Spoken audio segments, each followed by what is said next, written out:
Internacional de La Rioja y un diplomado en alta dirección del TEC de Monterrey. Ha sido docente universitario y director de la carrera de propaganda y publicidad en la Universidad Central en Bolivia. Ha trabajado en cargos ejecutivos, gerenciales y directivos en publicidad, prensa, relaciones públicas y relaciones institucionales para diversas organizaciones de gran prestigio en Argentina, Bolivia y Paraguay. Asesoró en comunicación e imagen a diferentes organizaciones privadas y públicas, como organismos de gobierno y partidos políticos en campañas presidenciales, legislativas, estatales y municipales de Argentina, Bolivia y Paraguay. Argentina, Bolivia y Chile, perdón. Fue asesor en sondeos de opinión pública, dirigiendo encuestas y técnicas cualitativas de investigación social para diversos programas de Naciones Unidas, el Banco Mundial y el Banco Interamericano de Desarrollo. Trabajó como columnista y analista político, social y económico para 7 periódicos. Ha editado cerca de 20 libros y desde hace más de 12 años publica semestralmente un compendio catequético destinado no solo a reflexionar, sino a modelar la personalidad conforme a los valores del Evangelio. Desarrolló, constituyó y actualmente dirige una organización católica con miles de voluntarios en 9 países, que sostiene cerca de 50 comedores populares. Trabaja en hospitales, cárceles, asilos de ancianos, orfanatos y albergues para migrantes. Complementa todas sus labores haciendo coaching personal y organizacional. Es académico honorario y fundador de la Academia Nacional de Historia y Geografía de México. En los últimos años ha intensificado su activismo ciudadano y político en defensa de la libertad, la vida, la familia, la democracia y el Estado de Derecho, y se ha incorporado como diputado al Parlamento Global Hispano, donde preside la Comisión de Educación. Pues ese es el currículum del maestro. De verdad es un gusto enorme estar aquí con ustedes.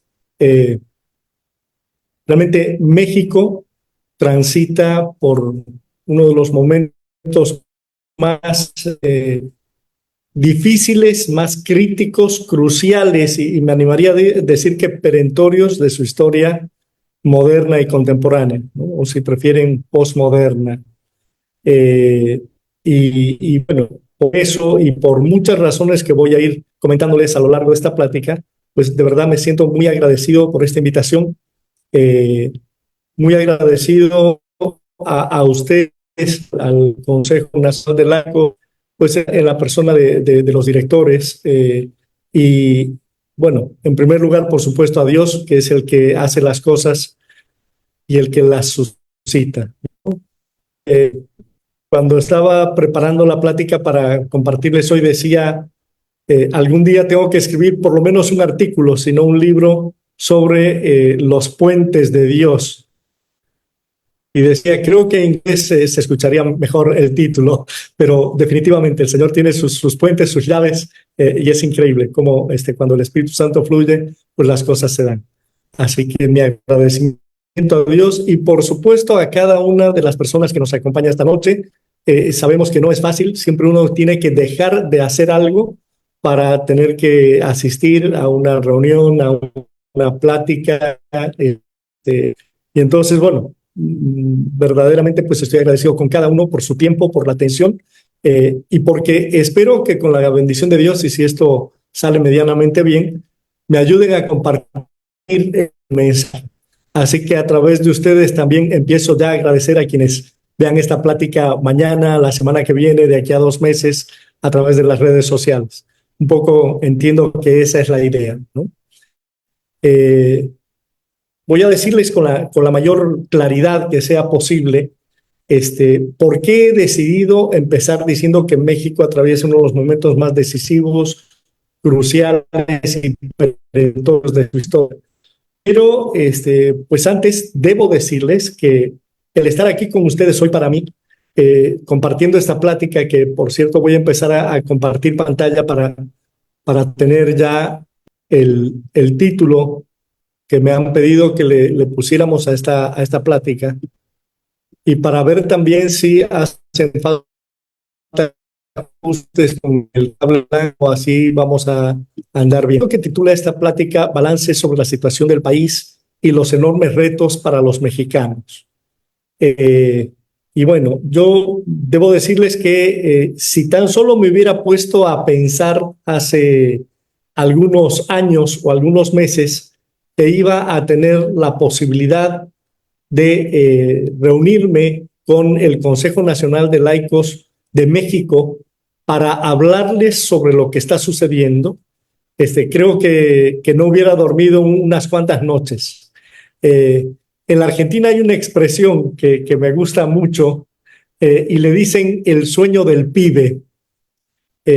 Y bueno, ahí ponen el ejemplo de este jugador de la selección argentina, Julián Álvarez, que desde niño era un admirador de Lionel Messi y soñaba con algún día pues, estrecharle la mano o poder tener un autógrafo de él.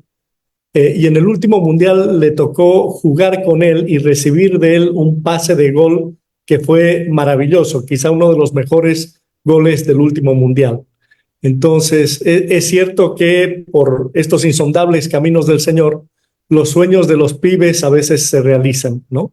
Y les decía, para mí, hace mucho tiempo era muy importante el poder hablar con mis hermanos en la fe, el poder llegar a través de Internet a personas que están comprometidas con Dios y con la Iglesia, a través de una vida de apostolado, ya sea en movimientos laicales, en sus parroquias. Sé que algunos incluso tienen encomiendas a nivel diocesano, y poder hablar de lo que se está viviendo en México ahora desde una perspectiva espiritual, desde una perspectiva social, humana y, por supuesto, política, ¿no? Con clave en la política porque es desde allí desde donde vienen las cosas. Y bueno, tener esta disposición de este marco que ustedes han creado, de este ciclo de conferencias, pues es algo muy, muy importante. Probablemente con la siguiente analogía que vaya a hacer, ustedes crean que yo soy fanático del fútbol, pero toda mi familia que probablemente esté viendo también o vaya a ver este video algún momento van a decir, claro que no, no me aguanto 45 minutos de un partido ni por más que fueran las estrellas mundiales. Pero sí me gusta analizar los fenómenos, los procesos, las pasiones humanas. Y hay algo que me gusta mucho del fútbol y es la estrategia, ¿no? Ver esos jugadores que verdaderamente son estelares y uno puede remontarse hasta, digo, más atrás de él, no sé, pero Pelé, Beckenbauer, o más adelante pensar en un Maradona, pues un Hugo Sánchez, aquí el Chicharito. Yo creo que los grandes futbolistas son aquellos que tienen la capacidad de parar el balón en media cancha, una fracción de segundo, y desde allí poder ver cómo está la jugada para ver dónde van a hacer el pase. Esto les digo siempre a mis hermanos en la fe cuando nos reunimos en retiros, en encuentros, y les digo, Dios nos está dando la posibilidad de parar un momentito la pelota para ver cómo está la jugada. Y así es como los grandes jugadores, parando la pelota y viendo cómo está la cancha, ven dónde están los adversarios, ven dónde están los jugadores del propio equipo, por dónde se puede jugar un pase de gol o eventualmente avanzar uno dribleando la pelota para ir hasta el arco, ¿no? Entonces, el tener la posibilidad a través del Consejo Nacional de Laicos de parar un poquito la pelota en medio de la jugada y ver cómo están todas las fuerzas correlacionadas, pues es algo muy importante. Y les digo, hablamos de cuestiones espirituales, hablamos porque esto está en el marco de la batalla entre el bien y el mal, la batalla espiritual. Lo leemos en el Catecismo de la Iglesia Católica. Toda vida humana, individual o colectivamente concebida, está en el marco de un combate espiritual. Y si vamos a a Apocalipsis 12, que siempre recomiendo la lectura de este capítulo, porque además es uno de los más claros y además aparece allí nuestra Madre María de Guadalupe, pues vemos con claridad que estamos en medio de un combate espiritual y así va a ser hasta la segunda venida del Señor. Entonces les decía, el poder hablar con mis hermanos en la fe, con gente que comparte los valores y poder analizar con ellos lo que está pasando en México y en América Latina, es muy importante. Y por eso doy gracias especiales a Dios y a ustedes por la invitación y a todos los que estamos aquí presentes. Entrando en materia ya, por allí hemos debido escuchar, o por lo menos nos llegó el chisme, de que el presidente de México dice que el país está viviendo una situación estelar. ¿Sí? Y definitivamente creo que hoy sí México está viviendo una situación estelar por dos razones fundamentales. Primero, porque está tocando fondo. Y como decía mi mamá, siempre cuando sientas que te estás hundiendo y que no puedes parar, lo mejor que puedes hacer es darte impulso hasta abajo para que una vez que toques piso puedas doblar bien las rodillas y salir hasta la superficie disparado, ¿no? Entonces, también está este dicho de que nunca está más oscura la noche que segundos antes de que empiece a despuntar el alba. Entonces, desde esa perspectiva sí creo que es una situación estelar. Creo que es una situación estelar también porque por primera vez en la historia de México tenemos una candidatura independiente y ciudadana, ¿no? De una persona que no milita, no viene de una tradición de militancia en un partido político, y creo que en medio de la crisis de representación política que hay en el mundo entero, no solo en México, pues el hecho de que una ciudadana pueda presentarse como candidata a la presidencia me parece una situación estelar. Por lo demás, pues todos los indicadores económicos, sociales y políticos de México son deprimentes, ¿no? En lo económico, simplemente porque no es materia de análisis, me gustaría atiborrar los números. Basta con solo decir el Producto Bruto Interno está creciendo en promedio anual durante estos 6 años de la gestión de López Obrador en el 0.8%. El crecimiento del Producto Bruto Interno es del 0.8%. Y el crecimiento vegetativo, es decir, el crecimiento de la población en México es de 1.67, o sea, más del doble. Quiere decir que en la práctica lo que está sucediendo es que la economía se está contrayendo, se está achicando, no está creciendo, se está achicando en 0.8% anual. Entonces, este es un dato lamentable, que uno lo escucha de un analista económico, pero lo constata cada semana cuando va a hacer sus compras al mercado. O sea, cada vez vemos más que el dinero nos alcanza para menos. Esta es la verdadera situación económica de México. Desde el punto de vista de los indicadores sociales. Bueno, entonces hablábamos de que economía, más allá de lo que ponen números de un analista en el área, pues uno lo constata al ir a hacer sus compras en el mercado cada semana, ¿no? O sea, probablemente de una semana a la otra no cambien algunos precios o no cambie ninguno, pero con seguridad que no pasan más de 2 semanas para que algo varíe, ¿no? Y se va para arriba. Y la mayoría de los ingresos pues no se están yendo para arriba. Entonces ahí uno ve cuál es la verdadera situación económica. Hablamos de los indicadores sociales y decíamos, bueno, el sistema de salud. No vamos a hablar de un sistema mejor que el de Dinamarca, pero un sistema que no provee de vacunas, un sistema que no provee de atención médica pronta a situaciones de emergencia, un sistema que no da tratamiento a enfermedades crónicas, les ha quitado a los mexicanos la posibilidad de tratar enfermedades crónicas a través de un seguro de salud, pues es verdaderamente un indicador social paupérrimo. Si vemos los niveles de inseguridad, pues que haya una ciudad donde el 98% de los ciudadanos diga que se siente inseguro, pues verdaderamente esto es terrible, ¿no? Hablar de los homicidios dolosos que han superado con creces a los de los otros sexenios, bueno, eso ya se sabe. Bueno, el punto es que estamos hablando de la seguridad de nuestros seres queridos, de nuestros hijos.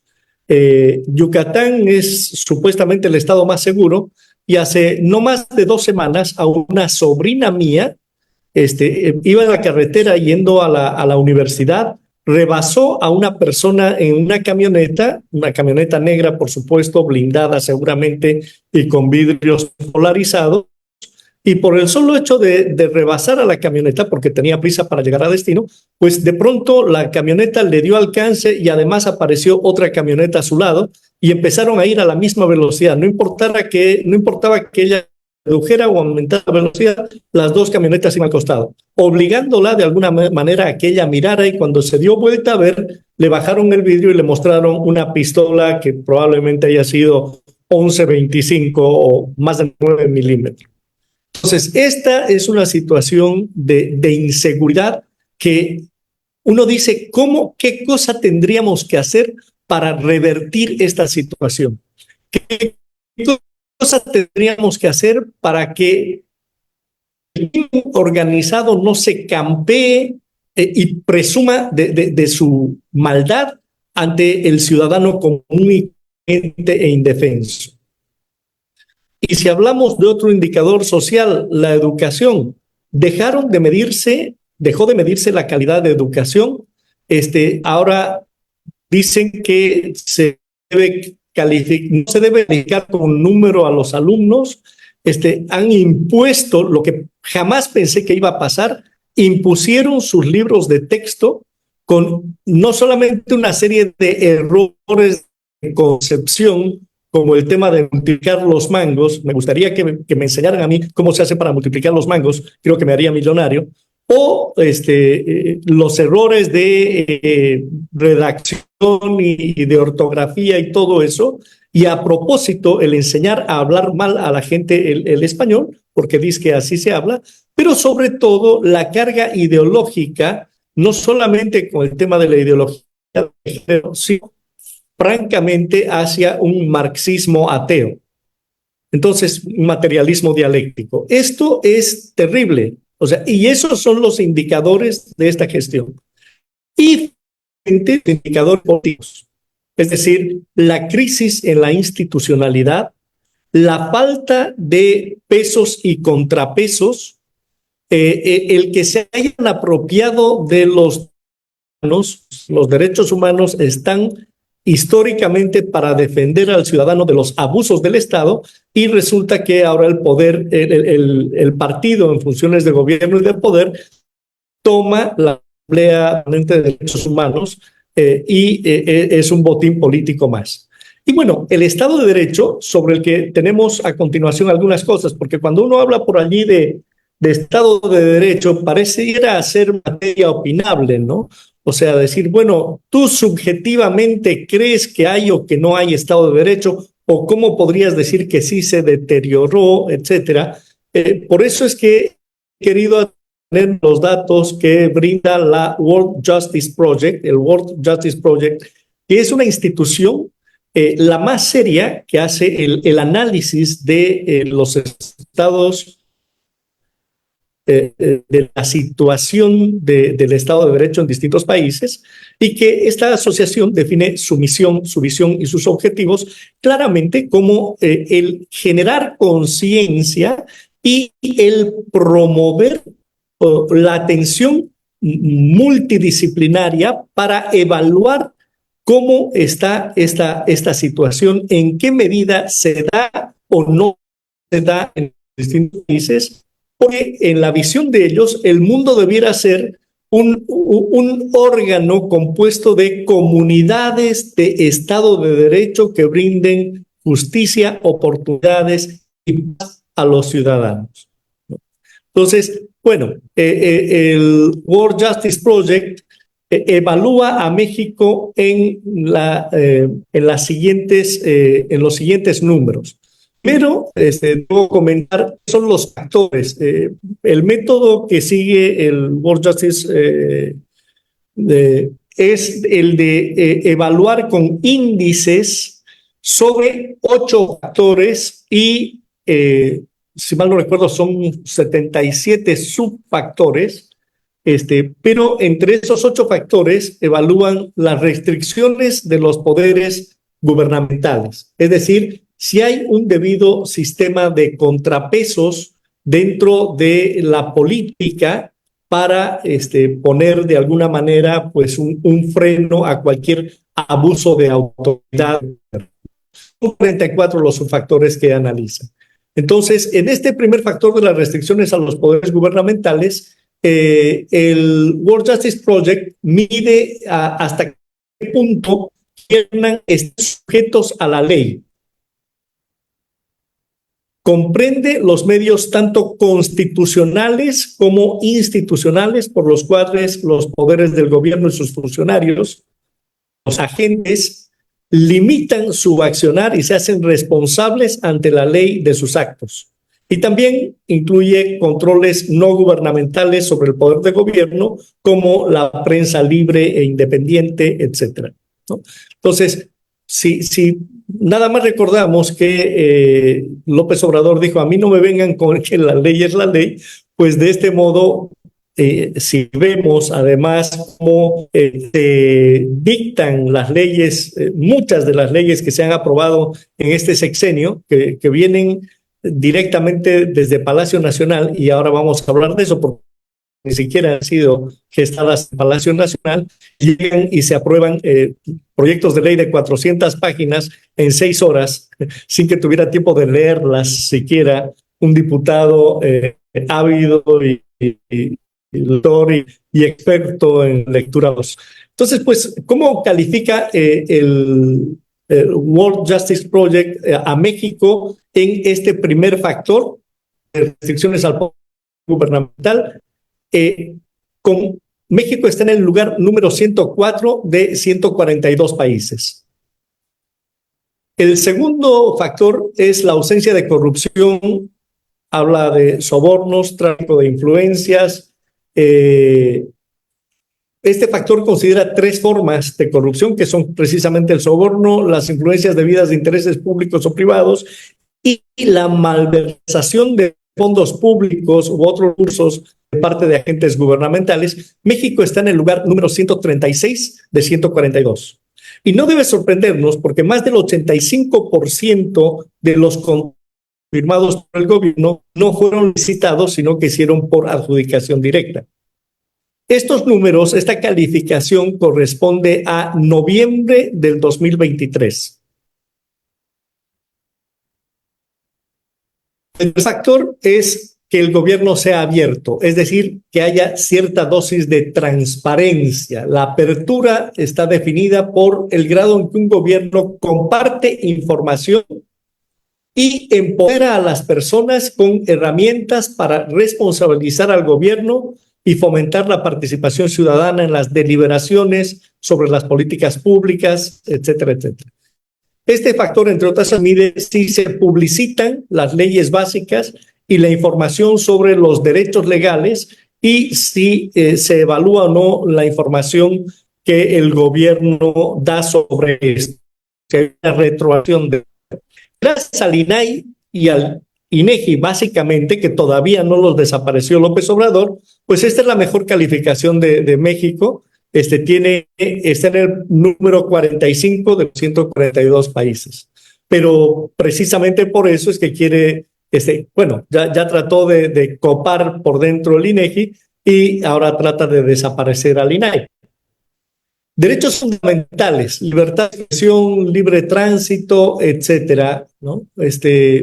Vemos, entre otros, también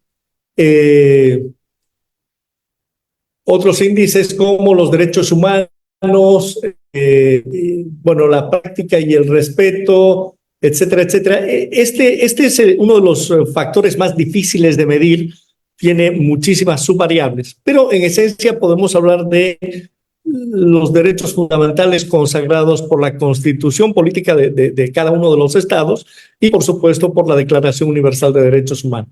México está en el lugar 93 de 142 países. Orden y seguridad, seguridad de las personas y de la propiedad, México está en el lugar 133 de 142. Cumplimiento regulatorio y apego a la ley, México está en el lugar 102 de 142. Justicia civil, administración de la justicia, sentencias justas, etcétera. México en el 131 de 142, justicia penal en el 132. La posición general promedio de México es el 104 de 142 países en Estado de Derecho. Pero yo creo que aquí si el World Justice Project hurgara un poquito más sobre los proyectos de ley que se están haciendo, eso, México caería estrepitosamente al puesto 120, 130, sin duda. Entonces, el Estado de Derecho significa una mejor salud pública, desarrollo económico, participación política. Definitivamente es el ingrediente imprescindible para que todas las formas de esfuerzo humano puedan dar fruto, especialmente en las comunidades más carenciadas. Ahora, estos datos, estas cifras que obtenemos de la evaluación del World Justice Project, estoy tratando de avanzar y por algún motivo un problemita. Ahí está. Se dan en el contexto de una democracia a la que yo llamo secuestrada. Es la democracia, entre comillas, propia del socialismo del siglo XXI. Todo lo que está pasando en México, y este es un tema difícil de tratar porque verdaderamente pega muy duro al orgullo nacional. Pero es fundamental, es absolutamente necesario entender que lo que está pasando en México es producto de lo que viene sucediendo en América Latina desde 1998. O sea, verdaderamente es en 1990 cuando yo tengo noticia del surgimiento del Foro de Sao Paulo, Lula da Silva, Fidel Castro y en ese momento todas las izquierdas nacionales.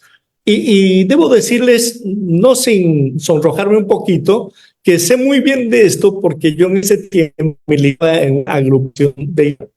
decía mi tío que el que no tiene pensamientos sociales antes de los 30 no tiene corazón. Y el que es de izquierda después de los 30 no tiene cerebro. Un poquito duro el tío, pero bueno. Pues más allá de las posiciones que cada uno tenga sobre lo político, lo social, lo económico, y de verdad debemos retar cada una de las posiciones, pues yo, por una cuestión de curiosidad, no solamente académica, sino también de praxis política, empecé a interiorizarme en aquellos tiempos de qué se trataba esto del Foro de Sao Paulo.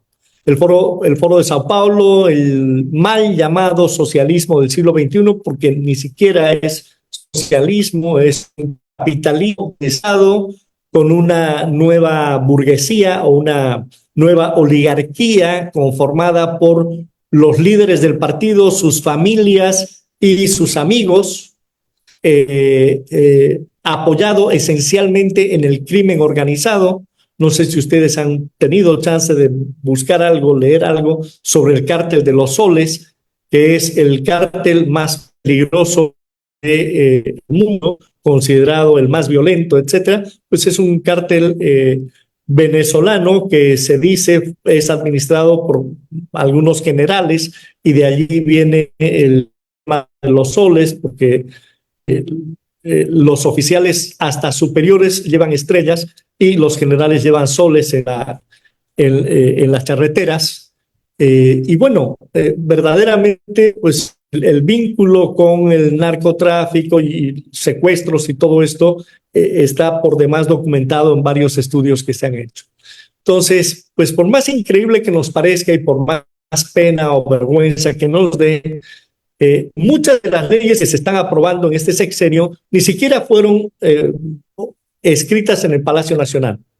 Vienen directamente desde Venezuela, desde Cuba, desde Brasil. Son cosas que ya se han probado en otros países, que dan resultado, que se hace una tropicalización más o menos a modo para que puedan salir con mayor rapidez. Se cambian algunas cifras, pero en esencia es exactamente el mismo derrotero que siguieron Venezuela, Nicaragua, Bolivia y muchos otros países, como ahora vamos a ver. Prácticamente lo que tenemos es un títere que lo único que hace es mentir 2 horas diarias y a su vez mueve a otros títeres en el reino del revés. Pero además ahora quiere dejar a otra marioneta en su silla. Y tal cual lo digo aquí, realmente no sé si quiera hacerlo él, no sé si quienes detentan el poder detrás de él realmente tengan el plan de eventualmente darle el gobierno a Claudia Sheinbaum, eventualmente ganar las elecciones, etcétera. Cosas que por allí pues no se puede hacer futurología, pero es difícil de creer. Lo que hemos visto en la mayoría de los estados ha sido que le han buscado la vuelta para dar una reforma constitucional, una nueva constitución, un estado de excepción o de sitio para evitar elecciones, etcétera, etcétera, etcétera. Bueno, y como yo sé que lo que estoy diciendo por allí puede sonar muy, muy mal, quiero invitarles a ver y espero poder compartir con ustedes. Creo que lo que conviene en estas circunstancias es a ver si dejar de compartir primero y luego volver a compartir. Algo que ya ha tenido algo de difusión en estos últimos días, pero es algo que nosotros habíamos visto, digo nosotros, un grupo de amigos con los que venimos trabajando en el análisis de lo que sucede en México y en el diseño de estrategias. Pues recién lo ha hecho público Loret y se va a ver acá. Yo no me pertenezco, yo le pertenezco al pueblo de Venezuela. Yo ya no me pertenezco, soy del pueblo de México. Amor, con amor se paga. Amor, con amor se paga. O tú estás con la revolución o tú estás contra la revolución. O se está por la transformación o se está en contra de la transformación del país. Siempre he sido propulsor y defensor de la figura del referéndum revocatorio. Desde hace años vengo planteando lo de la revocación del mandato. Que el pueblo debe juzgar a sus gobernantes. El pueblo pone y el pueblo quita. El método de medición del Producto Interno Bruto, todo lo monetariza. Ya nosotros estamos por crear un nuevo método para medir el Producto Nacional, el Producto Humano, Producto Social. Hay que buscar nuevos conceptos. En vez de Producto Interno Bruto, hablar de bienestar. En vez de lo material, pensar en lo espiritual. Nacional se está comportando como un órgano lacayo del imperialismo. Seguramente salió en el Reforma, que es el boletín. A medida en que los ricos sean más ricos, generarán hacia abajo un goteo que irá poco a poco permeando y poco a poco los pobres irán dejando de ser pobres. Fíjate, ¿no? Es una gran mentira. De la idea que yo considero falsa, de que si le va bien a los de arriba, les va bien a los de abajo, que si llueve fuerte arriba, gotea abajo. Bien, entonces, pues estábamos en esta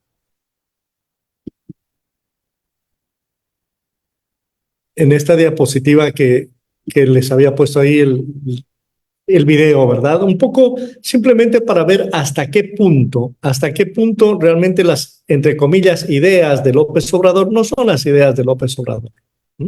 El único proyecto político, económico y social de la 4T ha sido, es y será siempre repetir las recetas cubano-brasileñas que se aplicaron en Venezuela, en Nicaragua, en Bolivia, con menor o mayor grado de éxito, les decía, según las circunstancias. Y esto verdaderamente es así. El proyecto, en lo que consiste, en definitiva, es en concentrar, si es posible, absolutamente todo el poder en una sola persona, eliminando todos los contrapesos, todos los organismos autónomos o independientes. El proyecto económico consiste en manejar todo el dinero a discrecionalidad y con la menor transparencia y el menor criterio posible. En lo social, de lo que se trata es, socioeconómico, de hacer que la mayoría, por lo menos un 50 o más del 50% de la población, dependan absolutamente del Estado, ya sea de manera directa por vía de la contratación o por planes y programas de ayuda, para de esta manera conseguir ese caudal de votos necesario para poder ir a la reelección, o si no hay una reelección, que en México, ahora vamos a hablar de este asunto, por lo menos a que siga el partido en el gobierno, ¿no? Pues hablábamos del contexto internacional nada más rápidamente. En 1990 surge esto del Foro de Sao Paulo. En el 98 llega por primera vez por vía electoral a la presidencia con Hugo Chávez en Venezuela. Él era del movimiento Quinta República, primero, que luego pasa a ser el Partido Socialista Unido Venezolano. En el 2002 gana Lula da Silva con el Partido de los Trabajadores en Brasil. En el 2004, Tabaré Vázquez con el Frente Amplio en Uruguay. En el 2005, Evo Morales con el Movimiento al Socialismo en Bolivia. En el 2006, Michelle Bachelet con el Partido Socialista de Chile. En el 2006 también Rafael Correa con Alianza País en Ecuador y Daniel Ortega con el Frente Sandinista de Liberación Nacional en Nicaragua. Acá hay una excepción importante porque la mayoría de estos países han avanzado a paso rapidísimo hacia el socialismo del siglo XXI.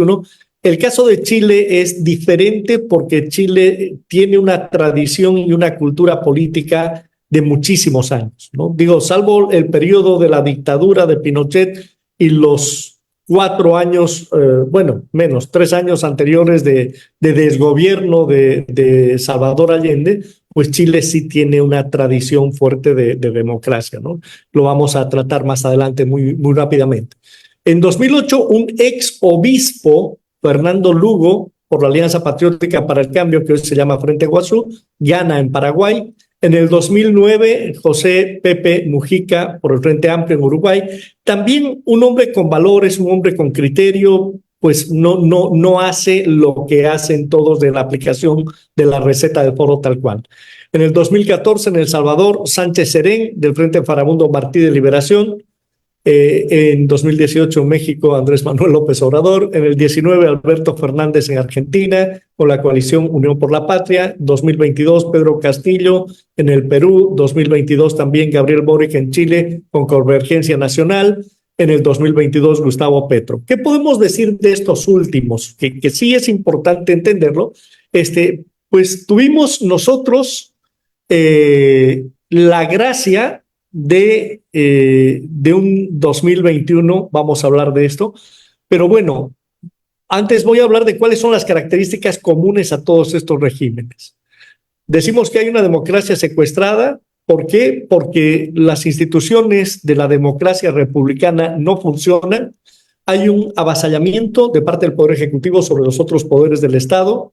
Hay una subrogación en la representación única y exclusiva del pueblo de parte del partido en el gobierno. Para él es el pueblo y el otro es el bloque de antipueblo, ¿no? Los conservadores, los fifís, los pro-yanquis, les decían en algunos lugares, pero en fin, todo apunta a lo mismo. El pueblo, el verdadero pueblo, el pueblo sabio, el pueblo bueno, son los que votan por este partido y los intereses que este partido, entre comillas, se supone defiende. Por supuesto que no es así. O sea, esa es su masa crítica para tratar de seguir ganando votos y por eso los mantienen y los vuelven holgazanes. Esta es la realidad. Esta es la triste realidad tiene una masa a la que le dan dinero por todo y por nada. En la Argentina, con Fernández, las mujeres preferían tener hijos que salir a trabajar, porque por cada hijo que tenían, el gobierno les daba más y más y más dinero. Entonces preferían embarazarse e ir con que estaban nuevamente con la barriguita para recibir más ayuda y más ayuda. Y esta es la realidad. Avasallamiento de la formación de la opinión pública, o sea, los encargados de formar la opinión pública históricamente, los medios de comunicación, pues no pueden hacerlo porque la única palabra es la del presidente de la República y la gente del partido en el gobierno, bajo una supuesta máscara de libertad de expresión, ¿verdad? Pero en la práctica hay persecución, hay desaparición de personas, hay desaparición de medios, se les quita la licencia, se los extorsiona con el papel, o sea, no hay posibilidad de una prensa verdaderamente independiente. Destrucción de las instituciones que garanticen los pesos y contrapesos y el equilibrio de poderes, contrataciones directas para favorecer el surgimiento de esta nueva aristocracia empresarial, secrecía sobre el manejo de fondos del Estado, todo es cuestión de seguridad nacional y por tanto no tienen que informar sobre eso. Desaparición o control sobre los órganos electorales, promoción de la reelección indefinida del líder del partido, un poder judicial electo, escúchenme bien porque este es uno de los temas en los que se está debatiendo México hoy, ¿no? La idea de que el pueblo sabio y bueno tiene que elegir a sus jueces para que verdaderamente sean jueces del pueblo y no de las oligarquías o de los terratenientes o de las burguesías o de los conservadores. Se los llama de distintas maneras. Fíjense ustedes qué disparate enorme, o sea, donde los consejos de magistratura llevan años para la selección de las personas idóneas para ocupar los cargos de magistrados, ellos dicen que deben ser cargos selectivos. ¿Para qué?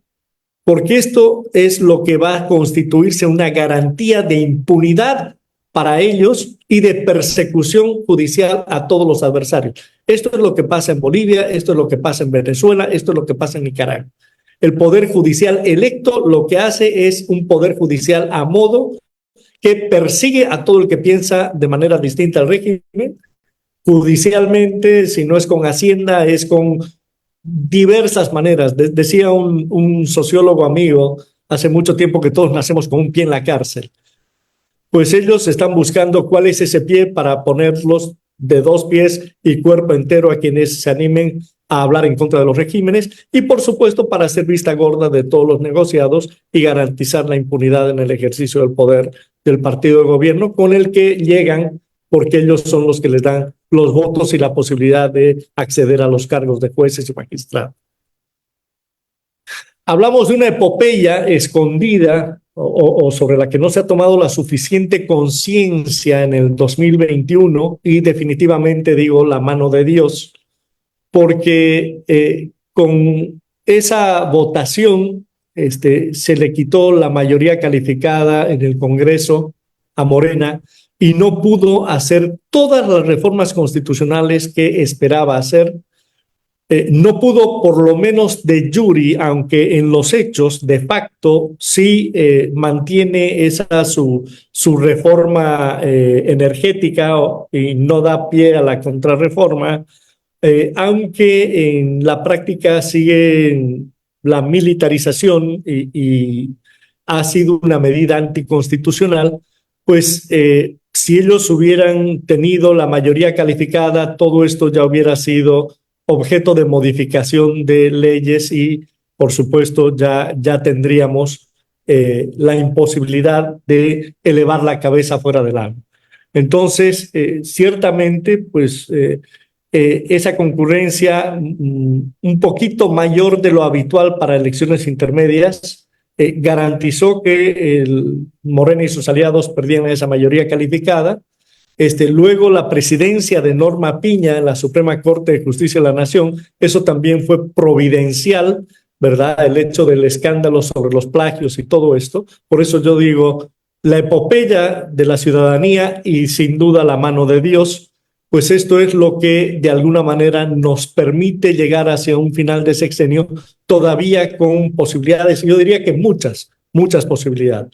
Hubo un despertar de la ciudadanía, vimos la primera marea rosa en la defensa del INE, la segunda en la defensa de la Suprema Corte de Justicia de la Nación, la tercera este 18 de febrero en defensa de nuestra democracia.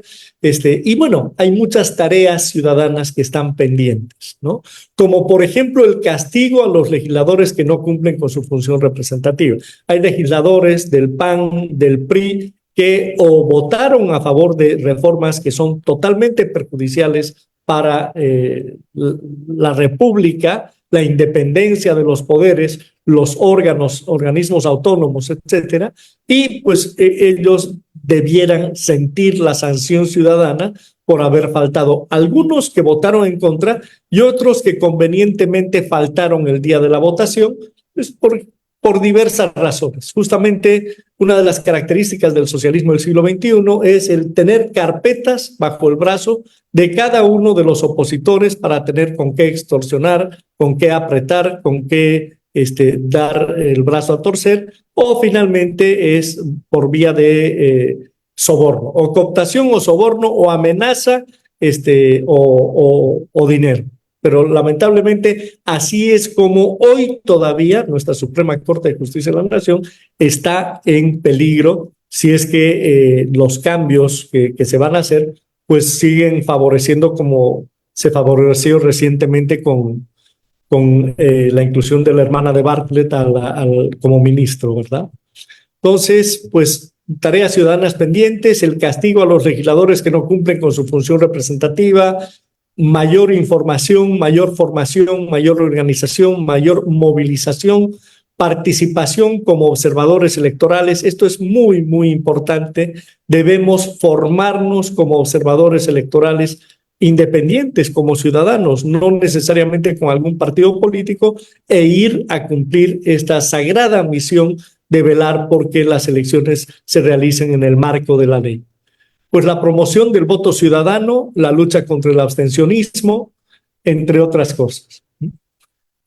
Hablábamos de los retos para los mexicanos, esta era la segunda parte de la plática, pues estamos en lo mismo, sensibilizar, concientizar, formar y movilizar a las personas con las que tengamos oportunidad de conectar. La ciudadanía bien informada, bien formada, es indestructible.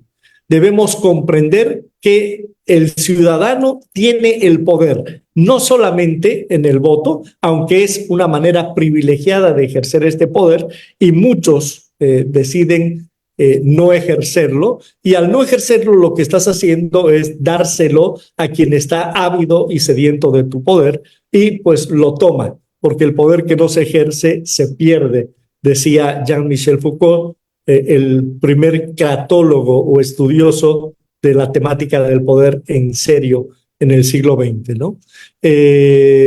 La mayoría de la gente dice, pues a mí la política no me gusta, no me interesa, y debemos ayudar a crear conciencia de que tu vida, lo que viene, se va a decidir a través de la política.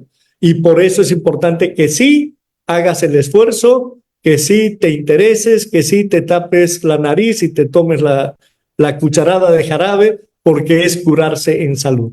Es necesario enterarse, participar, cuando menos en los actos electorales, en los comicios, que son pues una responsabilidad, no solamente un derecho, sino también una obligación moral del ciudadano, ¿verdad?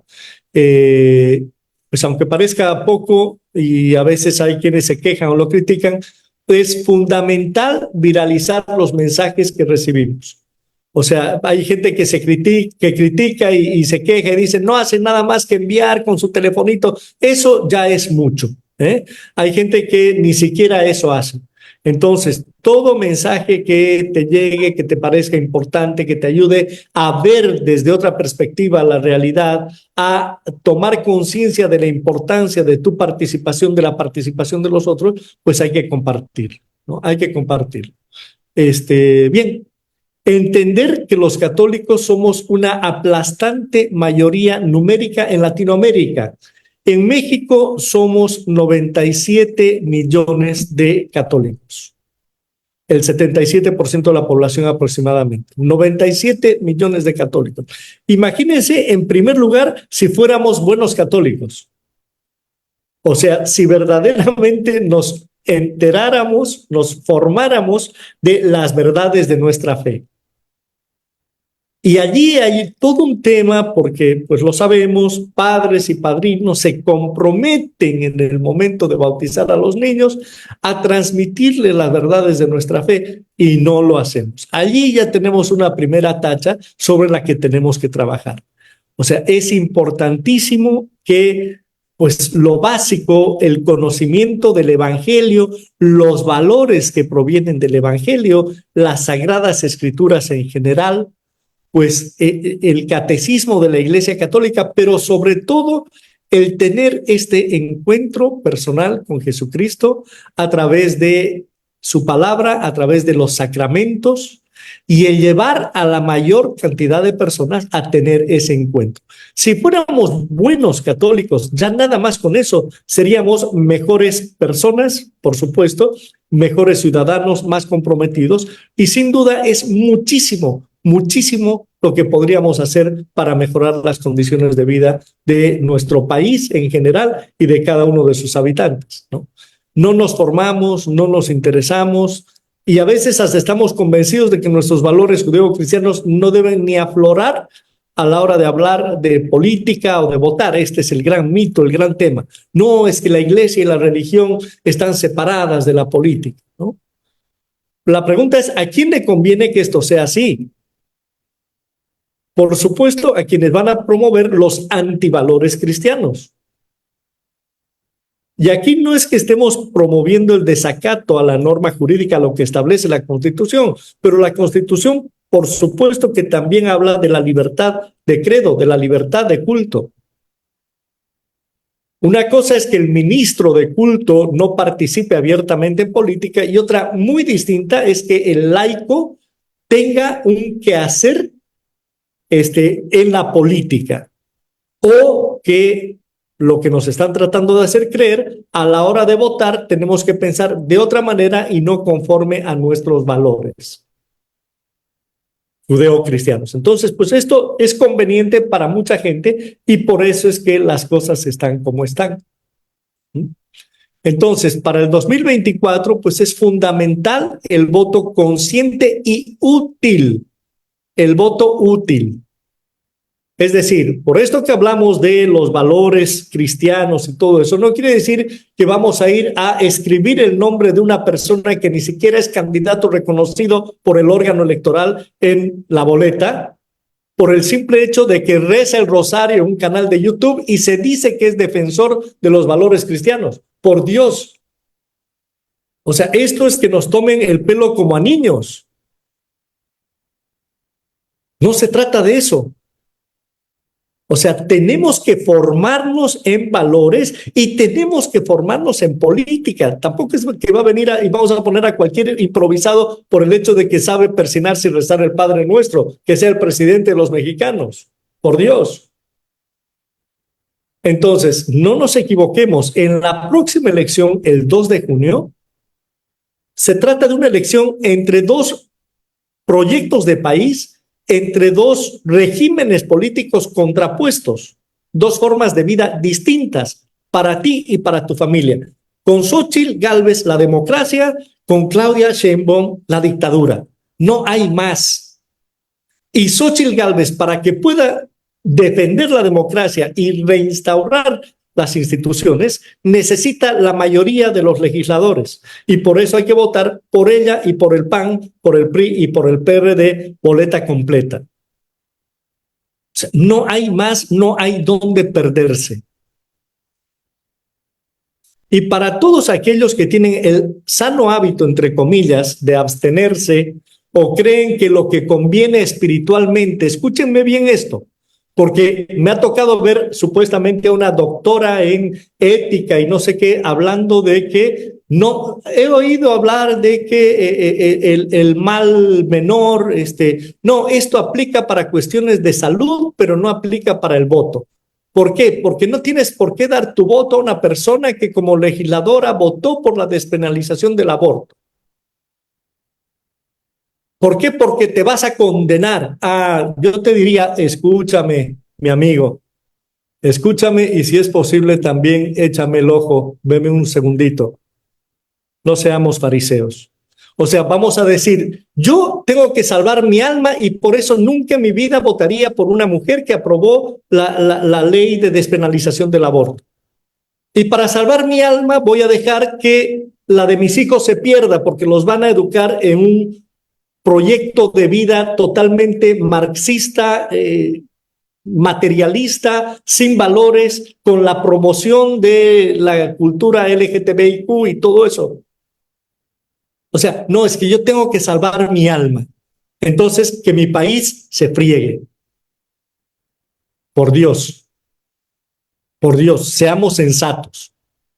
Y Santo Tomás en esto es claro como la luz para orientar nuestro voto. Santo Tomás nos dice, no olvidemos que el primer principio moral posee dos partes. El bien que debe ser hecho y procurado y el mal que debe ser evitado. Si te abstienes de votar o nulificas tu voto o votas en blanco, no estás evitando el mal que sin duda sobrevendrá a México si la 4T tiene 6 años más para gobernar y terminar de destruir el país. Tu deber moral es hacer el bien y evitar el mal. Y vas a evitar el mal si evitas que Claudia Sheinbaum gane. Y si votas en blanco, si no vas a votar, si nulificas tu voto o votas por cualquiera que no sea la única que tiene posibilidades de ganar, estás haciendo el mal. No estás haciendo el bien que debieras hacer. Entonces, en esto tenemos que ser claros y podemos hablar así porque ni somos ministros de culto y la gente nos escucha, nos entiende y al final cada uno toma sus decisiones. Cada uno pensará y se quedará con lo que considera bueno de lo que hemos dicho acá y pues lo que considera que no es para él, no. Yo simplemente ya a modo de despedirme, antes de cederles la palabra por si quieren hacer comentarios o preguntas, los invito a reflexionar sobre esto. A veces uno siente hasta pena de la situación por la que se está viviendo en la iglesia. Vemos escándalos aquí, que si la pederastía, que si esto, que si lo otro. No podemos cerrar los ojos ante este tipo de realidades, ni hacernos los desentendidos, ni meter la cabeza como el avestruz en medio de la tierra. Pero lo que debemos hacer es pensar en esa cantidad de sacerdotes santos que hay administrando los sacramentos y partiendo. Yo conozco uno, me tocó conocer un sacerdote que el único huevo que tiene al día lo comparte con una monjita. O sea, situaciones de hambre y de entrega y de ofrenda. Quizás no sabías que la esencia de la actual atención médica, el cuidado de enfermos, el mismo sistema hospitalario surgió de las órdenes religiosas católicas para todo el mundo. El sistema de salud es producto de la Iglesia Católica. La democratización de la alfabetización, el hecho de que hoy nosotros podamos leer, escribir y hacer cálculos aritméticos y todo esto, fue gestión de la Iglesia, porque hasta el siglo XV, XVI estaba reservado para los nobles y sus descendientes. Fue la Iglesia la que promovió la educación, la lectoescritura, la alfabetización, el conocimiento de las aritméticas, las matemáticas, para toda gente de toda clase social. Ninguna institución filantrópica del mundo da más comida, más ropa, cuida más enfermos, visita a más presos, atiende a más moribundos, asiste a más migrantes y forasteros que la Iglesia Católica. Ninguna en el mundo. Y estos son algunos de los muchísimos motivos que nos sobran para sentirnos verdaderamente orgullosos de lo que somos y de lo que hacemos. Y por eso les digo que para mí era el sueño del pibe el poder hablar con mis hermanos en la fe, así de creyente a creyente, de católico comprometido a católico comprometido, para ver la riqueza que tenemos y el camino que tenemos para adelante si somos capaces de comprometernos, porque eso es lo que se necesita. compromiso. No sé si hayan escuchado todos sobre la democracia cristiana. De hecho, como corriente filosófica, es una de las bases que sirvió para la formación del Partido de Acción Nacional aquí. Pero la democracia cristiana, surgida en Europa, en lo que trabaja es en impregnar de los valores del evangelio el accionar político, dando primacía a lo moral, a la dignidad de la persona humana, al bien común, a la búsqueda del bien común, a la justicia social y, por supuesto, la promoción de los valores de la doctrina social de la Iglesia. Si la doctrina social de la Iglesia imperara en las relaciones interpersonales, obrero-patronales, en las relaciones políticas, sociales, no habría necesidad de que vengan estos falsos mesías de Macuspana a ofrecer una mejor vida, una mejor distribución. Voy a quitarles y les... Nadie necesitaría de eso si fuéramos conscientes de lo que nos enseña Jesucristo en el Evangelio. Por eso es que es importante inculturar esos valores. Por eso es importante lo que decía el Papa Francisco parafraseando a Santo Tomás Moro. La política es la forma más sublime de la caridad cristiana. Debemos comprometernos. Y yo quiero soñar con ustedes en eso. La democracia cristiana ha dado líderes espectaculares y algunos gobernantes, pero maravillosos, en un sinnúmero de países. Tengo en la memoria el caso de Angela Merkel, que ha gobernado 16 años Alemania. Ella es luterana, pero es creyente. Digo, para el caso, es nuestra misma hermana nuestra, ¿verdad? Los hermanos esperados, no separados. Entonces, pues es la misma doctrina, la doctrina social de la Iglesia, es la doctrina del Evangelio. Y esto es lo que promovía ella y el milagro que fue Alemania. O sea, ya cansada de gobernar 16 años, digo, por favor, necesito irme a la casa y vivir un poquito para mí, porque la verdad que dio mucho, muchísimo. Pensamos en Eduardo Frei Montalva, que fue presidente desde el 64 hasta el 70 en Chile, antes de que viniera Salvador Allende. Y después de Salvador Allende, cuando viene Pinochet, viene Patricio Aylwin, que también era de la democracia cristiana, y después el hijo de Eduardo Frei Montalva, que es Eduardo Frei Ruiz Tagle. Tuve el gusto de conocerlos y verdaderamente fue un honor. Yo quiero decirles a ustedes, ya para terminar, hermanos, y para quedar a disposición de sus preguntas y comentarios, ¿no es acaso el mejor momento para soñar en un México posible, en un México de bienestar, en un México de paz, en un México de valores cristianos? O sea, ahora sencillamente lo que tenemos que hacer es recuperar lo que se nos ha quitado en este sexenio. O sea, apostarle a la única persona que puede, y no porque sea la persona, o sea, definitivamente alrededor de ella hay la conciencia, la energía, el movimiento. O sea, y para mí la mano de Dios, porque surgió de la nada. Hay quienes veían en la figura de otro precandidato la mano de Dios, y pues mira, si hubiera sido la mano de Dios, si hubiera sido la voluntad de Dios, hoy sería candidato, y no es. Dios se manifiesta con claridad. Entonces, no trates de esgrimir a Dios y la voluntad de Dios para hacer lo que en el fondo tú quieres hacer, porque estás convencido, porque te convencieron, porque te fanatizaron. Yo creo que es muy importante pensar en este México de oportunidades y trabajar para él. Y el trabajo es desde hoy. No esperes al 2 de junio para ir a votar. Ve cuántas personas vas a llevar a votar el 2 de junio, porque tenemos que garantizar este triunfo. En esto se nos va la libertad, se nos va la vida, se nos va la familia. O sea, los tres grandes valores cristianos, la libertad de los hijos de Dios, la defensa de la vida y de la familia, están en juego este 2 de junio. Pues no tengo nada más que decirles, otra vez agradecido y pendiente de sus preguntas o comentarios. Gracias. Y gracias a Dios otra vez. Pues muchas gracias, maestro Francisco Rico. Creo que estuvo muy interesante la conferencia y sobre todo el despertar esa conciencia de que a mí me llama mucho la atención que ahorita estamos a menos de 90 días de que pase todo esto que acabas de comentar. A veces no nos damos cuenta que los días se van pasando y no nos damos cuenta. Creo que eso es algo bien importante. A veces escuchamos gente que dice, es que pues yo no, a mí no me interesa la política.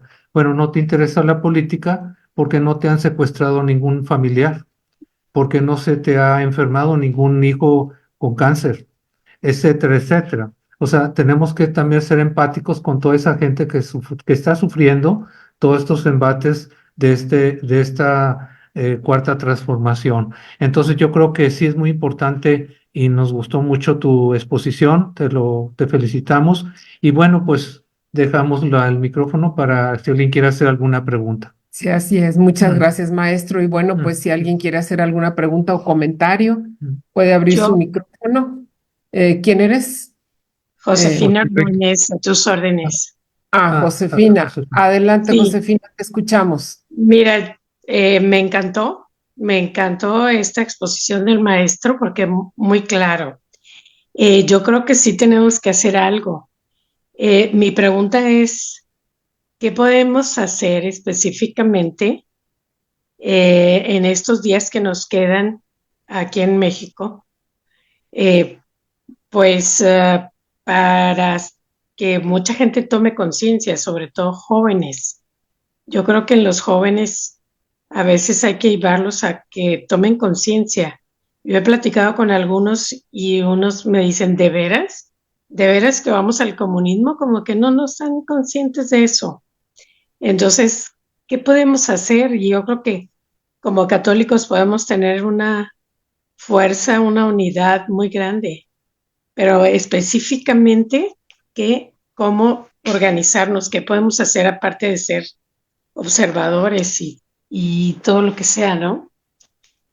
Es mi Gracias, pregunta. José. Gracias por tu Sí, pregunta.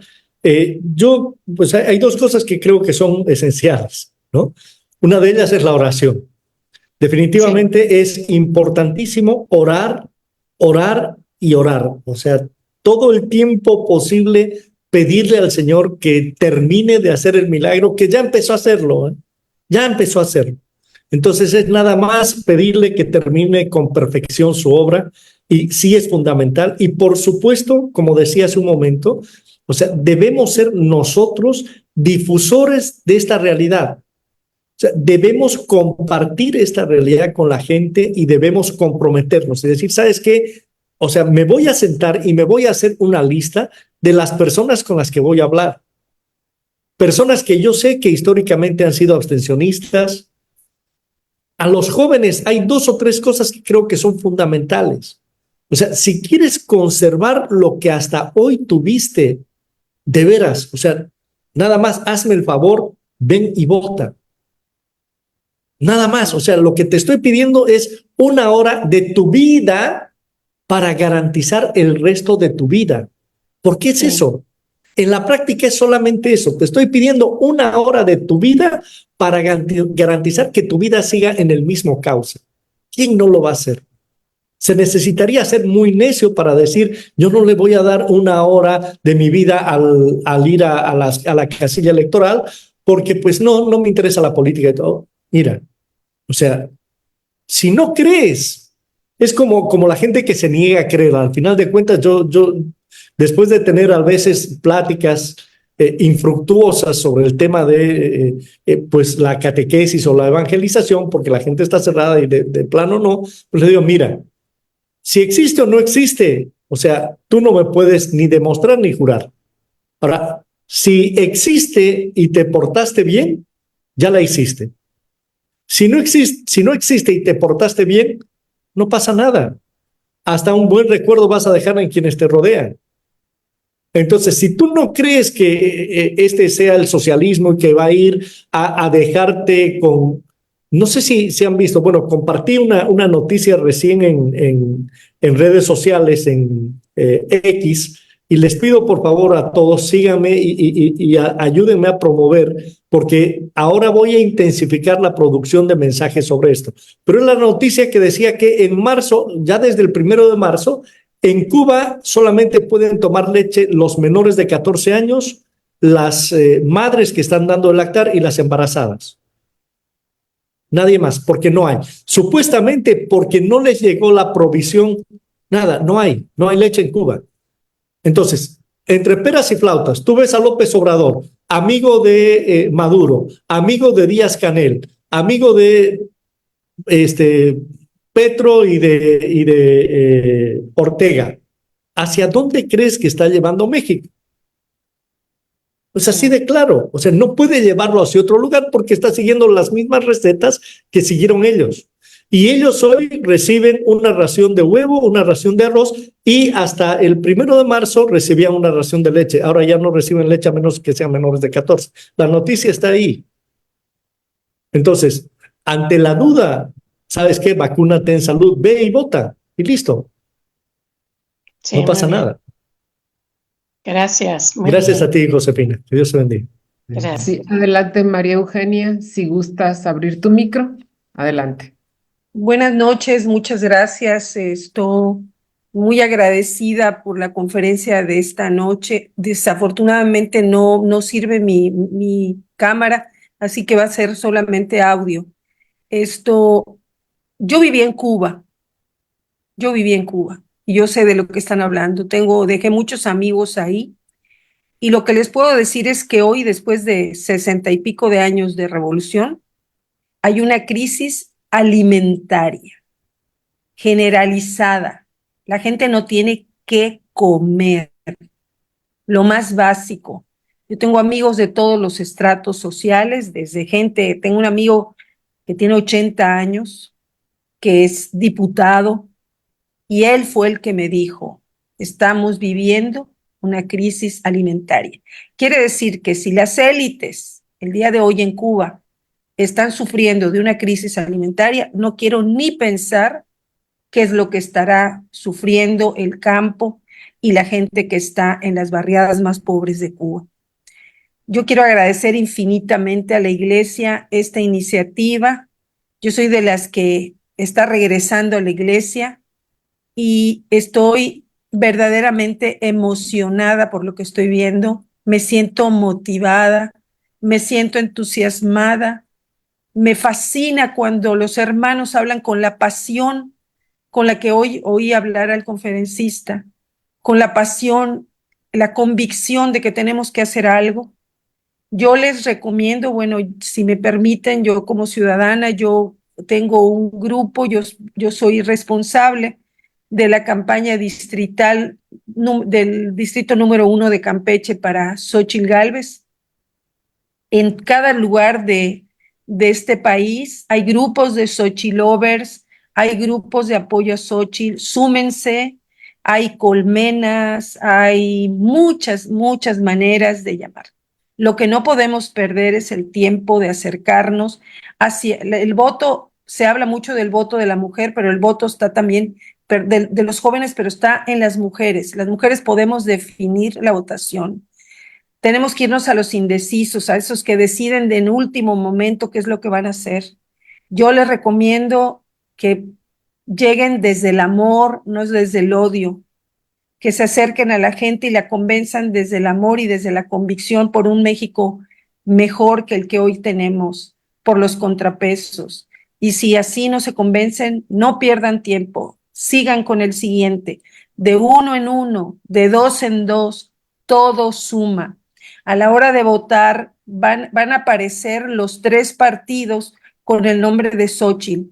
Si se vota en los 3 partidos, se divide el voto y le toca 1/3 a cada uno.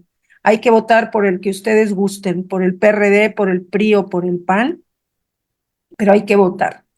Entonces, pues yo infinitamente agradecida de esta oportunidad. Yo me acerqué porque yo veo esta lucha más allá de la batalla del 2 de junio. Tenemos que recuperar y tenemos que tomar el toro por los cuernos nosotros los ciudadanos tenemos que construir ciudadanía y tenemos que construir gobernanza. Sin ninguna de esas cosas no vamos a tener un mejor país. Si no hacemos ciudadanía, vamos a seguir pensando en el gobierno como nuestro benefactor y no como nuestro empleado, no como nuestro administrador de los impuestos y del trabajo que todos los días las gentes que trabajan toda la noche, los que se levantan a las 5 de la mañana, están construyendo en este país. Tenemos que ir por ellos, tenemos que convencerlos y tenemos que ir a votar y tenemos que encomendarnos a Dios antes, desde la mañana dar gracias a Dios que nos ha puesto una luz en nuestra cabeza y en nuestro corazón para seguir adelante. Y no tienen ustedes idea lo que yo he pasado trabajando con políticos que no me entienden ni los entiendo y a veces tengo ganas de tirar la toalla, pero aquí estoy porque todas las mañanas lo primero que hago es encomendarme a Dios y encomendar la lucha a sus manos, a su corazón y a su iluminación y su luz. Les agradezco desde lo más profundo de mi corazón, de verdad, esta conferencia, de verdad que me motiva, me hace seguir adelante y Dios los bendiga cada minuto y cada segundo de sus días e ilumine su camino. Muchas gracias, maestro, por esta conferencia. Amén. Muchísimas gracias, María. Muchas gracias. Gracias, María Eugenia. José Enrique. Adelante, José Enrique. Gracias, buenas noches. Yo llegué un poquito tarde, como 20, 30 minutos tarde, pero estuve viendo ahí en los comentarios el voto útil. Tú lo mencionabas, Francisco, el voto útil. En las redes sociales está circulando el video de López Dóriga, donde pone ahí el ejemplo de los palillos y dice esto para acá, y es el comentario que acaba de hacer María Eugenia, ¿no? Si votas determinadas partes, pues se divide y todo eso, ¿no? Sin embargo, el video va relacionado a Xóchitl propiamente, pero no nada más es Xóchitl la que se está contendiendo aquí, ¿no? Hay muchísimo más, ¿no? O sea, en lo que estamos hablando, ¿no? Diputados, senadores, etcétera, etcétera. Primer pregunta, ¿aplica la misma fórmula que se está diciendo en ese video para en el caso de las demás votaciones? Ese sería la primera pregunta, ¿no? Y la segunda pregunta es, y yo creo que ya medio conozco la respuesta, es ¿qué tan factible o qué tan válido es hacer esta labor que se está haciendo aquí en los grupos de parroquia? Porque tú ya lo mencionaste ahorita, ¿no? Muchas veces estamos muy metidos en nuestra religiosidad y la política no encaja en ese espacio, ¿no?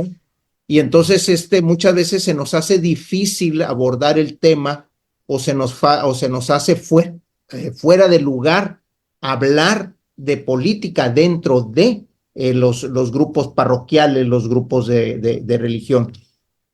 Y un ejemplo, ¿no? Yo soy maestro en el Instituto Bíblico y estamos viendo precisamente ahorita el libro de Macabeos y cómo es que estos hermanos se lanzan en contra del gobierno que estaba en ese momento. Y una de las alumnas tocó el punto y dijo, es que estamos viviendo lo de Macabeos ahorita. Estamos luchando contra el gobierno. Y ya después de entrar en el tema, una de las alumnas dijo, pues maestro, así como usted lo está planteando, pues veo que no hay esperanza, ¿sí? Porque es muy arrollador lo que se está viendo y la ciudadanía no está en actitud pensante, no está en actitud activa, no está en actitud abierta. Entonces eso significa que no hay esperanza. Y pues la respuesta fue, si Macabeos tuvo un buen fin y nos está llegando una verdadera religión y un verdadero amor de Dios ahorita, pues creo que estamos volviendo a vivir otra vez ese episodio dentro de la iglesia. Y creo que el final está escrito. Podemos ganarlo a fin de cuentas, ¿no? Y entonces yo creo que la respuesta es sí, ¿no? O sea, a la segunda pregunta, ¿no? El trabajar dentro de nuestro, porque tú ya lo mencionaste ahorita, ¿no? El lugar donde podamos actuar es un lugar, pues factible para esto, ¿no? Y retomaría otra vez la primera pregunta. ¿Cómo votar a fin de cuentas, no tanto en Xóchitl, sino en las demás opciones, diputados, senadores, locales, etcétera, etcétera? ¿Aplica la misma fórmula o es fórmula diferente? Gracias. Bien. Cuando nosotros estamos elegimos para cargos ejecutivos o para legislativos. Digo, aún dentro del poder municipal, tenemos a los concejales, ¿verdad? Y tenemos al presidente municipal, al intendente. Entonces, para los cargos ejecutivos, llámese presidente, gobernador, presidente municipal, etcétera, votas a la persona por un partido. No la votas 3 veces, la votas una sola vez. Y para los cargos legislativos, pues votas a un solo partido. No votes a 2 ni a 3, porque ahí ese voto se va a dividir. Entonces, siempre ve de votar uno para cada instancia en la que tengas que votar y no votar a los 3, porque sí, efectivamente, se entiende que se van a dividir los votos en tercios. Muy bien. No, pues, muchas gracias. Muchas gracias, maestro Francisco. Por ahí hay una persona, Jesús Gastalum, que quería hacer una pregunta, pero no sé si estará ahorita o si, porque lo escribió en el chat. No sé si está no. Jesús y que abra su micrófono. Y si no, no sé si alguien más quiera. María Edelín. María Edelín, Sí, adelante. adelante. Abre tu Adelante. micrófono, por favor. Sí, abre tu micrófono, Mari. Ahí está. Lista. Le quiero preguntar al maestro cómo hacer para que pues muchísimos católicos que yo veo, porque estoy en diferentes chats, que siguen con esa insistencia de de votar en el recuadro de independiente o no registrado a Eduardo Verástegui, ¿sí?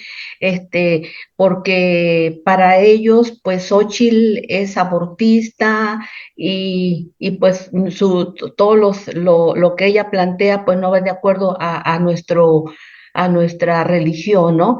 Y luego hasta muchos he escuchado, bueno, primero me voy a confesar pidiéndole perdón a Dios, pero pues yo no voy a votar por Xóchitl. Y da tristeza que no tengan, perdón, una mente un poquito más abierta, ¿no? Y puedan ellos, pues, ver que si realmente dan un voto a Verástegui, pues es un voto perdido, ¿no? Ahora, digo yo, ¿de qué manera es tan cierto que Xóchitl es pro aborto y todo eso? Tal vez alguna vez ella lo dijo, ¿no? Pero bueno, digo, ya dio constancia de que ella, pues el hecho de ir a Roma, ir a visitar el Papa, pues de alguna manera, y bueno, y lo ha dicho, ella es católica, pero bueno, ¿qué podrá hacer, ¿no? En esos casos? Gracias. Mira, y no solamente que ha ido a ver al Papa, sino que tú ves su lema de campaña es vida, verdad y libertad. O sea, estos son 3 valores fundamentalmente cristianos. Y ella es defensora de la vida. En el momento en que la primera vez que le preguntaron a ella qué opinaba del aborto, ella dio una respuesta que a mí me dejó pensando y realmente me convenció. ¿Cuál es la postura de ella? Ella dice, yo pienso que si una mujer no se siente preparada, ha cometido un error, etcétera, etcétera, y por algún motivo en su fuero íntimo ella decide no tener al bebé, encima de toda la problemática que carga, no se la puede penalizar y mandarla a la cárcel por la decisión que tomó.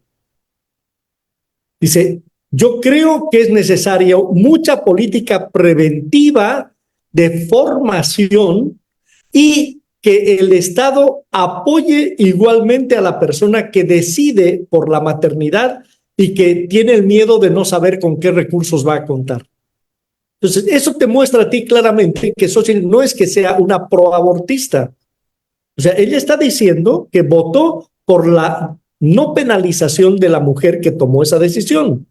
Y ese fue su criterio moral para tomar esa decisión a la hora de votar.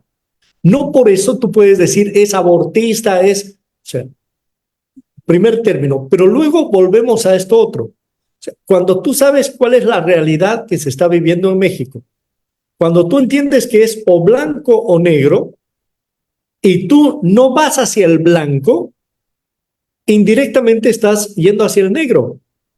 O sea, el hacer el bien no solamente implica hacer algo efectivamente bueno, sino también hacer algo que evite lo efectivamente malo.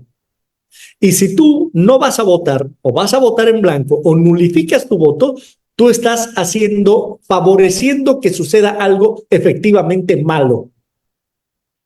Entonces, bajo el fariseísmo de que no me voy a condenar yo porque no voy a votar a un abortista, prefiero que gobierne el país el mismísimo demonio y lleve a todo el país al infierno, pero yo no me voy a condenar. O sea, son esas posturas de falacia, de egocentrismo, de egolatría en el fondo. En el fondo es esto. Muchas de estas personas que sostienen esta idea no quieren dar el brazo a torcer porque, pues, ¿cómo se vería que después de haber luchado contra viento y marea y pintado de todos lados lo que van a hacer, revisaran su punto de vista? Pero la situación es clara, eso es una decisión moral, no solamente es una cuestión de ética, es una decisión moral. ¿Vas a permitir que tu país sea gobernado por el comunismo o no? No hay más, no es otra cosa. Y si Xóchitl no te termina de gustar y todo eso, bueno, o sea, te tapas la nariz y te tomas el jarabe. O sea, porque no puede ser la monedita de oro y la que le caiga bien a todo el mundo. A mí personalmente me gusta. Yo personalmente la veo auténtica y de muy buenas intenciones. Yo estoy convencido, pero no puedo esperar que todos estén convencidos. Por eso hablo del voto útil. Votar por Xóchitl hoy es evitar que el comunismo se termine de instaurar en la República de México, que ya no es república hoy porque no hay una división correcta de poderes. Espero haberte ayudado con la respuesta. Gracias. Claro que sí, maestro, gracias. Gracias. Por ahí está Patricia. Si gustas abrir tu micrófono, Pati. Sí, cómo no. Buenas noches, soy Patricia desde Puebla y quiero hacer el comentario que creo que suma a los ya hechos. En primer lugar, bueno, yo he sido activista desde siempre porque yo he querido decidir el futuro de mi ciudad o de mi país. Y ahorita, por supuesto que coincido con que Xóchitl es la única opción que va a permitir seguir que tengamos una república. Entonces, pues lo que hay que hacer es invitar a que nos convirtamos todos en activistas informados. Y ahora, aún las personas grandes como yo, creo que ya todos sabemos manejar el WhatsApp. Hay varios chats, los Xóchitl Lovers, comunidad Xóchitl, etcétera, etcétera, etcétera, a través de los cuales podremos, en primer lugar, si tenemos dudas, allí hay tanta información. Claro, habrá que quitar, en mi opinión, aquellas que son francamente ofensivas, porque no queremos buscar ese camino de ofensa o a lo mejor de mentira. Pero hay mucha información con la que podemos, al difundir, convencer y que tenemos que apurarnos de ya. Como se ha dicho, tenemos solo menos de 3 meses.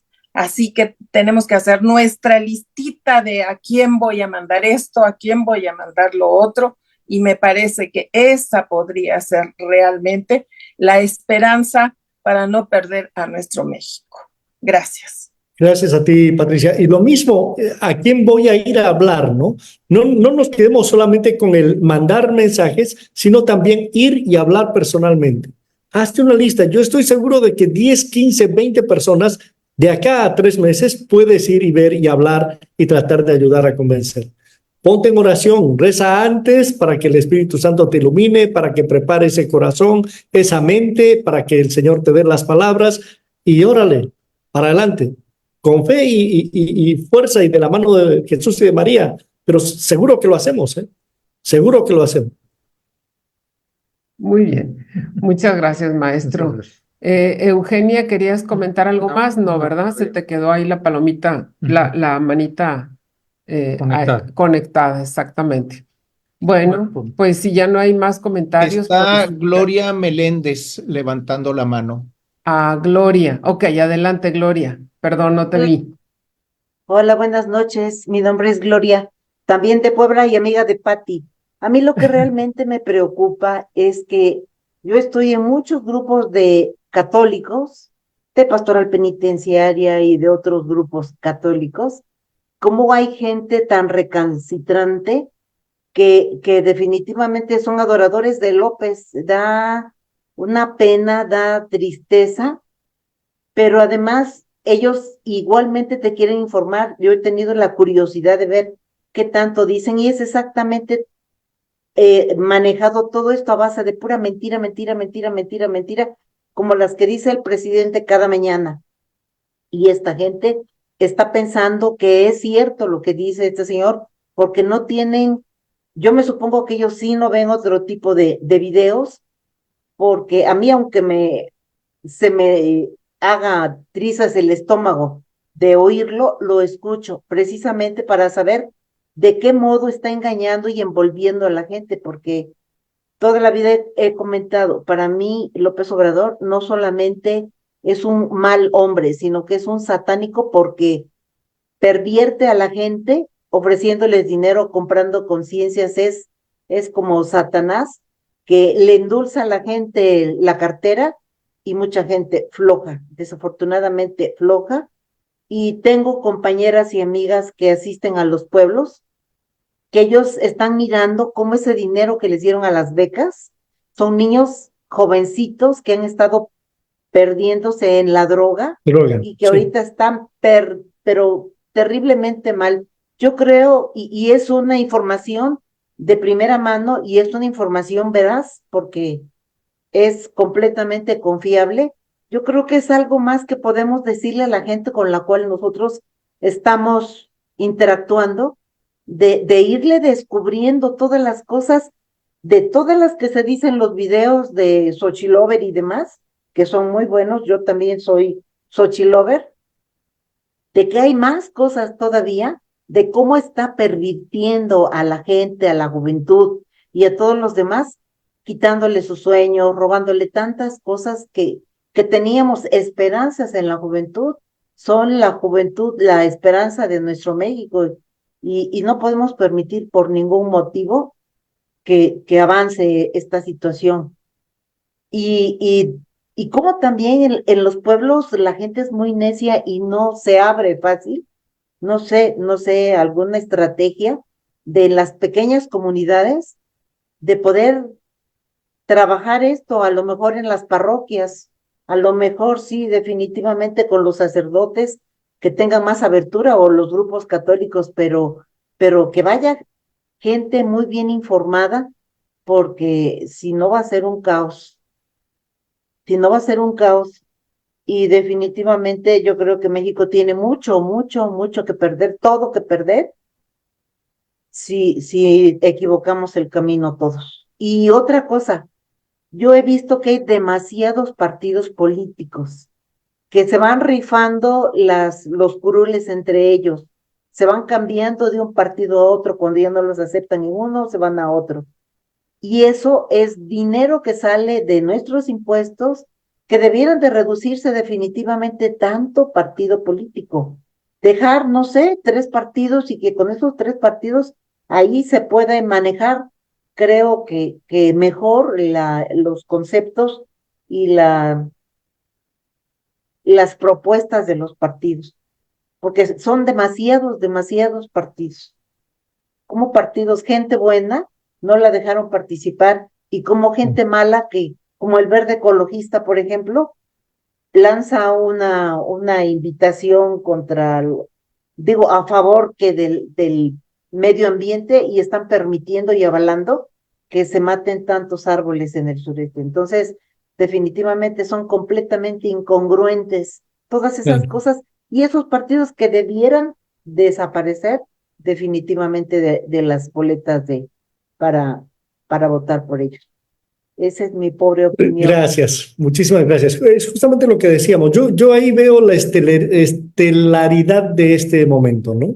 O sea, precisamente en que el ciudadano está abriendo los ojos para ver muchas cosas. Esta situación de que una persona que no viene de una tradición de partido político y todo eso esté aspirando a la primera magistratura, yo creo que son vientos de cambio y son positivos y tenemos que verlo así, ¿no? Y definitivamente es mucho lo que hay que hacer. En la medida en que nosotros nos comprometamos, hay dos frases que por allí escuché que me parecen muy importantes, vienen a colación con esto, ¿no? Una de ellas decía, la política es algo demasiado importante para dejarlo en manos de los políticos. Y esto es algo de lo que hay que ser conscientes. O sea, si nosotros vemos la crisis moral que se vive en los partidos, esto el ir saltando de un partido a otro, por ejemplo, a ver dónde tengo espacio, dónde tengo la posibilidad. Y eso de que los partidos no se democraticen, sino que estén cerrados para ir ellos eligiendo a dedo quiénes van y toda la cuestión del dinero. Todo eso nos tiene que mover a movilizarnos más, a participar más. Porque en la medida en que nosotros participemos más, pues se les acaba el jueguito a muchos que han hecho de esto un modus vivendi, ¿no? Y verdaderamente se trabaja por vocación de servicio y por la búsqueda del bien común, que es para lo que debemos hacer política. Yo tengo mucha esperanza, por eso les decía, y espero, de verdad, espero en Dios que todos podamos, es tan sencillo como que me gustó la conferencia de hoy, vamos a repostearla, voy a sacarla yo igual de Facebook en mi página personal y voy a mandar a 3 o 4 personas o 5 o 10, oye, sí, son 2 largas horas, sí, pero ¿sabes qué? Pues por allí vete los primeros 15 minutos o vete esto o vete el otro, o ve escuchándolo, gracias a Dios en las redes sociales hoy, pues la mayoría de las compañías telefónicas te dejan el Facebook gratuito, no te consumen datos. Entonces, mientras vayas en el coche de un lado a otro, mientras estés haciendo la comida o lo que sea, escúchalo y a ver qué sacas de bueno, ¿verdad? Pero sí es importante que nosotros empecemos igualmente a seguir en las redes sociales a las personas que por allí pues están produciendo mensajes que son importantes para abrirnos los ojos, para motivarnos y para hacer lo que tenemos que hacer. Muchísimas gracias. Gracias por tu participación. Muchas gracias, maestro. Excelente, excelente. Esta noche le damos las gracias. Le pedimos a Dios nuestro Señor que lo bendiga, al igual que a su familia. Y pues gracias por este tiempo que le dedicó al Consejo Nacional de Laicos. Igualmente a todos ustedes, gracias por este tiempo.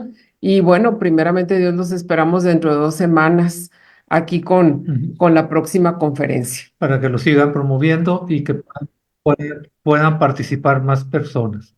Muchas gracias a todos y que pasen buenas noches. Mario, Rosario, yo les agradezco de corazón, pues agradezco en primer lugar a Dios y también quiero agradecer a Víctor Chávez y a Jorge Ortega, que de alguna manera ellos facilitaron también que se dieran estas cosas, así que mi agradecimiento y unidos en la oración por un México mejor y también en la acción,